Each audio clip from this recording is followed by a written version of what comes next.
Hindi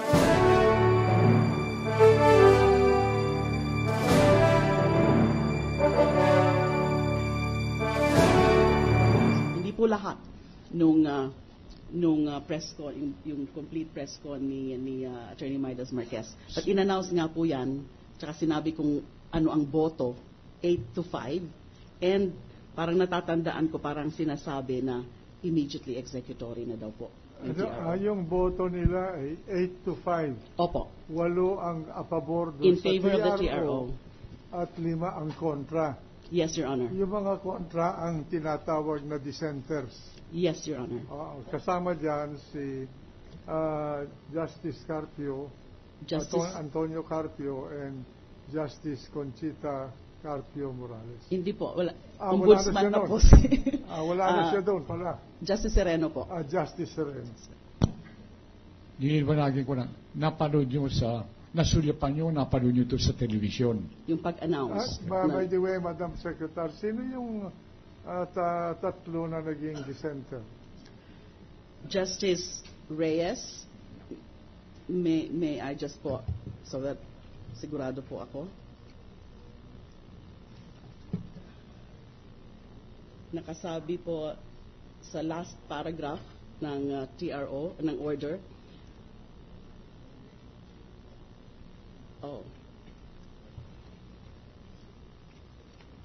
Ang nakalagay lang ho dito is Justices Antonio Carpio and Benvenido Reyes have reserved the right to submit their dissenting opinions. Ang natatandaan ko po, ang isa pang nag-dissent is Justice Mendoza and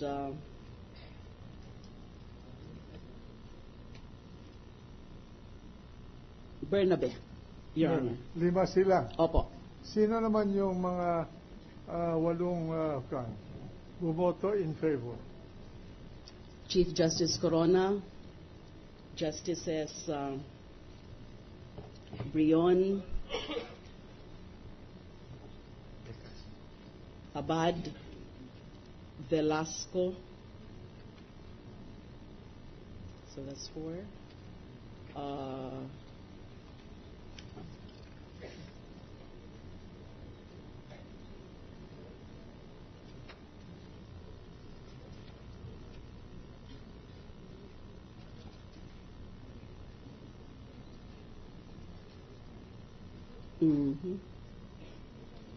Justice Perez, Justice Bersamin, Justice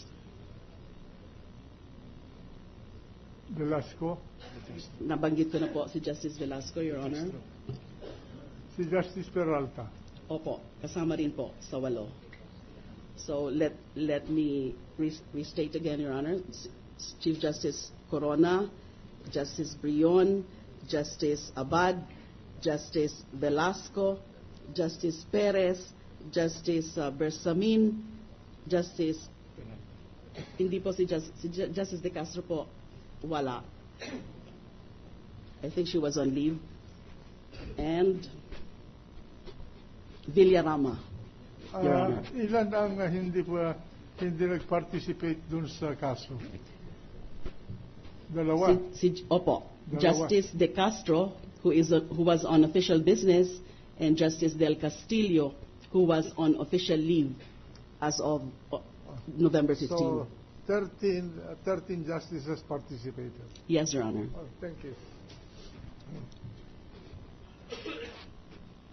Dito po sa exhibit Nonapol T, sa unang pahina, meron po ritong timbre na sinasabi, Office of the Secretary, 16 November 2011, Department of Justice. Ano po ba ang kahulugan nitong timbring ito? Ito po yung nagpapatunay kung kailan natanggap ng opisina po ng kalihim ng katarungan at saka yung oras na nakareceive kami ng official copy nitong TRO.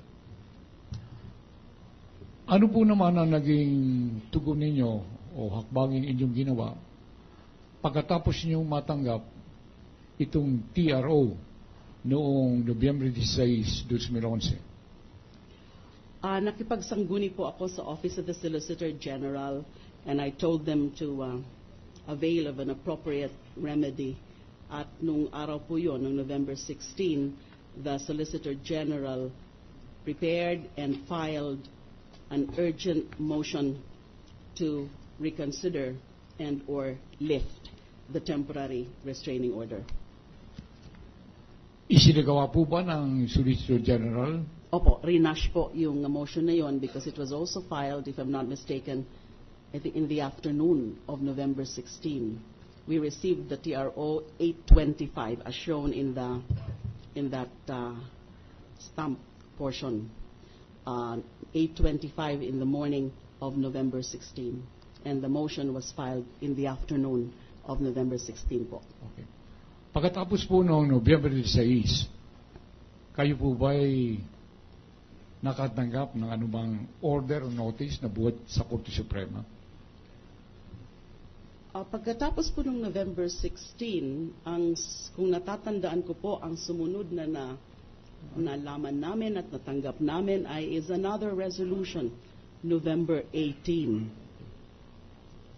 Meron uling another resolution na kung saan ay dinenay po yung motion for reconsideration and or lift the TRO at pinapa-show cause po ako, as Secretary of Justice, sa hindi ko daw po pagsunod doon sa TRO. Yung bang denial of motion for reconsideration na final, it was not subjected to arguments of the parties? Wala po.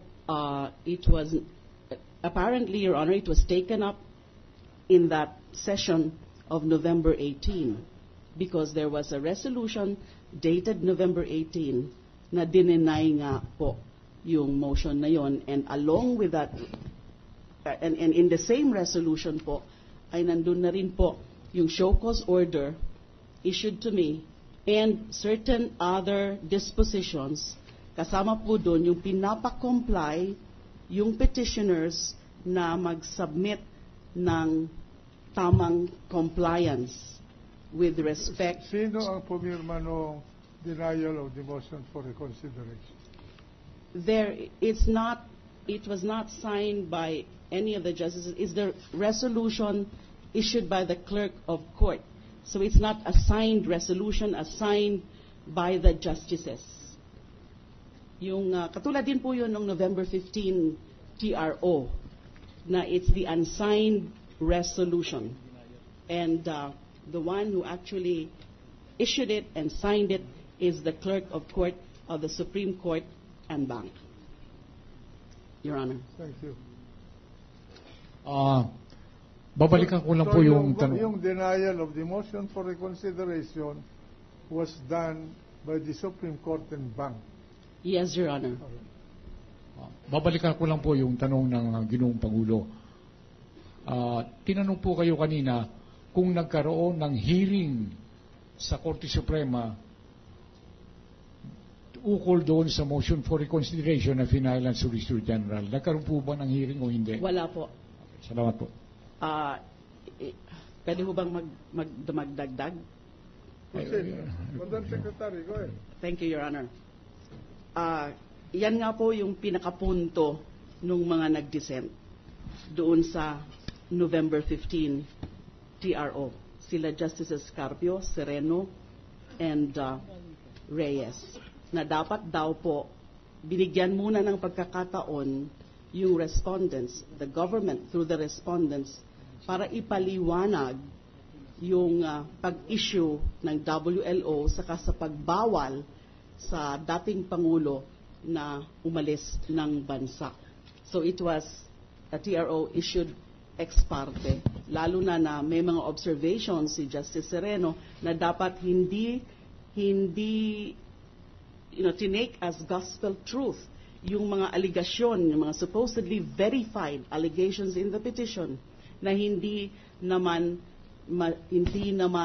is less than truthful, especially in so far as the issue of the actual state of health on the part of the former president. Lalo na yung TRO kasi nakalagay, considering the right to life, which is the highest right.